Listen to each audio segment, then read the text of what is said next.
வணக்கம். நீங்கள் இணைந்திருப்பது உதயன் டிஜிட்டல் வலையொலியின் பிரதான செய்திகளுடன். செய்தி தொகுப்பு உதயன் டிஜிட்டல் செய்தி பிரிவு. செய்திகளுடன் இணைந்திருக்கும் நான் லிஷா தரணீஸ்வரன். தையிட்டியில் சட்டவிரோதமான முறையில் அமைக்கப்பட்டுள்ள விகாரையை அகற்றக் கோரி இன்றைய தினம் 2ஆம் நாளாக போராட்டம் முன்னெடுக்கப்பட்டு வருகின்ற நிலையில் அப்பகுதியில் பெருமளவான போலீசார் மற்றும் கலகம் அடக்கும் போலீசாரும் குவிக்கப்பட்டுள்ளனர். தையிட்டியில் தனியார் காணிகளை அடாதாக கையகப்படுத்தி அமைக்கப்பட்டுள்ள சட்டவிரோத விகாரையை அகற்றக் கோரி நேற்று மாலை முதல் காணி உரிமையாளர்கள் மக்கள் பிரதிநிதிகள் ஒன்றிணைந்து போராட்டத்தில் ஈடுபட்டு வருகின்றனர். குறித்த போராட்டம் இன்று மாலை வரையில் நடைபெறவுள்ளது. இதேவேளை விகாரைக்கு தெற்கில் இருந்து பெருமளவான சிங்கள மக்கள் பேருந்துகளில் அழைத்து வரப்பட்டுள்ளமை குறிப்பிடத்தக்கது.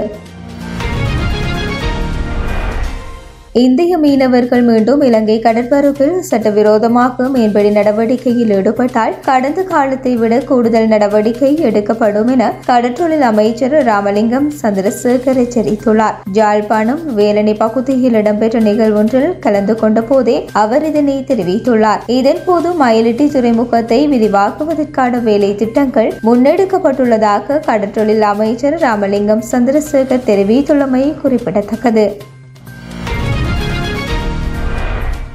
இந்த ஆண்டின் இதுவரையான காலப்பகுதியில் 25,000க்கும் மேற்பட்ட டெங்கு நோயாளர்கள் பதிவாகியுள்ளனர். மழையுடனான வானிலை மீண்டும் அதிகரிக்கக்கூடும் என அறிவிக்கப்பட்டுள்ள நிலையில் டெங்கு நோய் குறித்து சுகாதார அதிகாரிகள் எச்சரிக்கை விடுத்துள்ளனர். மேல் மாகாணத்திலேயே அதிகளவான டெங்கு நோயாளர்கள் பதிவாகியுள்ளதாக தேசிய டெங்கு கட்டுப்பாட்டு பிரிவு தெரிவித்துள்ளது. மேலும் இந்த ஆண்டின் இதுவரையான காலப்பகுதியில் டெங்கு காய்ச்சல் காரணமாக 13 பேர் உயிரிழந்துள்ளனர். அதிக அளவில் நுளம்பு பெருக்கும் இடங்கள் தொடர்பில் கவனம் செலுத்துமாறும் தங்களை பாதுகாத்துக் கொள்ள முன்னெச்சரிக்கை நடவடிக்கைகளை எடுக்குமாறும் சுகாதார அதிகாரிகள் பொதுமக்களை கேட்டுக் கொண்டுள்ளனர். வீடுகள் மற்றும் பொது இடங்களில் தேங்கி நிற்கும் நீரே டெங்கு பெருகுவதற்கு முதன்மை காரணியாக உள்ளதாக தெரிவிக்கப்பட்டுள்ளது. இதேவேளை 2 நாட்களுக்கு மேல் காய்ச்சல் உள்ளவர்கள், உடல் வலி, மூட்டு வலி, கடுமையான தலைவலி மற்றும் வாந்தி போன்ற அறிகுறிகள் காணப்படுபவர்கள் உடனடியாக மருத்துவமனைக்கு செல்லுமாறு அறிவுறுத்தப்பட்டுள்ளனர்.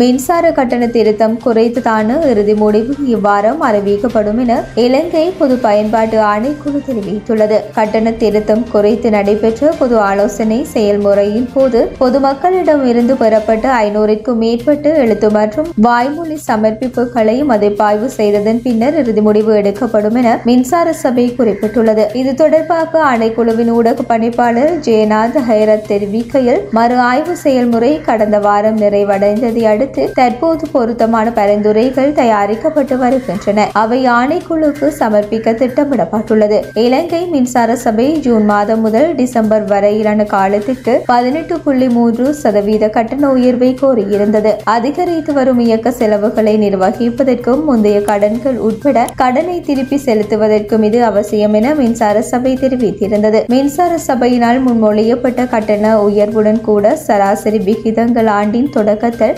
பராமரிக்கப்பட்ட விகிதங்களை விட சுமார் 5.4% குறைவாகவே உள்ளன. ஜனவரியில் 20% கட்டண குறைப்புடன் இப்போது ஒரு கிலோவாட் மின்சாரத்திற்கு 24 ரூபாய் செலவாகின்றது. எரிபொருள் விலை, உதிரி பாகங்கள் மற்றும் உற்பத்தி செலவுகள் அதிகரித்த போதிலும் 2014ஆம் ஆண்டு முதல் 2022ஆம் ஆண்டு வரை மின் கட்டணங்கள் முறையாக சரி செய்யப்படவில்லை எனவும் அவர் மேலும் தெரிவித்தார்.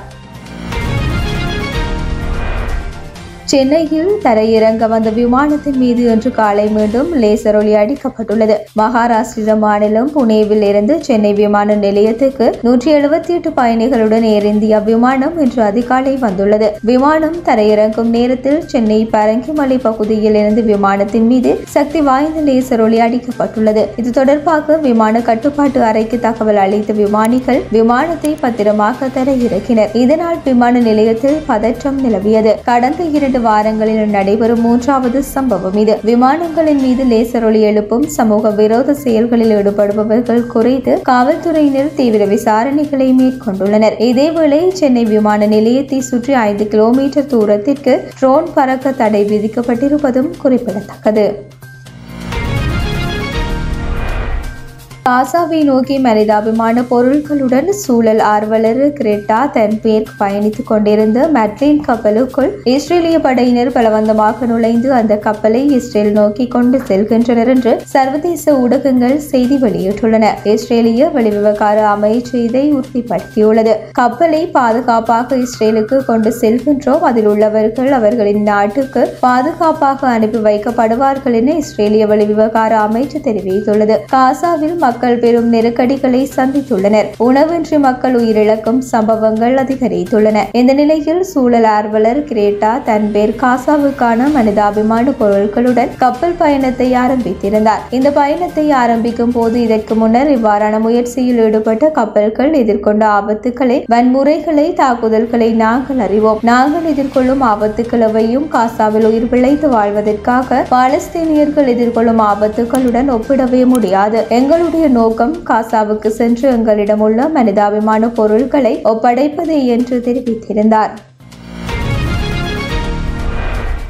பிரேசில் கால்பந்து அணியின் நட்சத்திர வீரர் நெய்மருக்கு COVID-19 தொற்று உறுதி செய்யப்பட்டுள்ள நிலையில் அவர் சிகிச்சை பெற்று வருவதாக சாண்டோஸ் கழகம் அறிக்கை ஒன்றில் தெரிவித்துள்ளது. கடந்த 5ஆம் திகதி நெய்மருக்கு நோய் தொற்றுக்கான அறிகுறிகள் தென்பட தொடங்கின. அதைத் தொடர்ந்து நடத்தப்பட்ட பரிசோதனைகளில் அவருக்கு COVID இருப்பது உறுதி செய்யப்பட்டது. கடந்த வியாழக்கிழமை முதல் நெய்மர் பயிற்சி மற்றும் பிற நடவடிக்கைகளில் ஈடுபடவில்லை. நெய்மருக்கு COVID தொற்று ஏற்படுவது இது 2வது முறையாகும். முன்னதாக கடந்த 2021 ஆண்டு மே மாதம் அவருக்கு கோவிட் தொற்று ஏற்பட்டிருந்தமை குறிப்பிடத்தக்கது.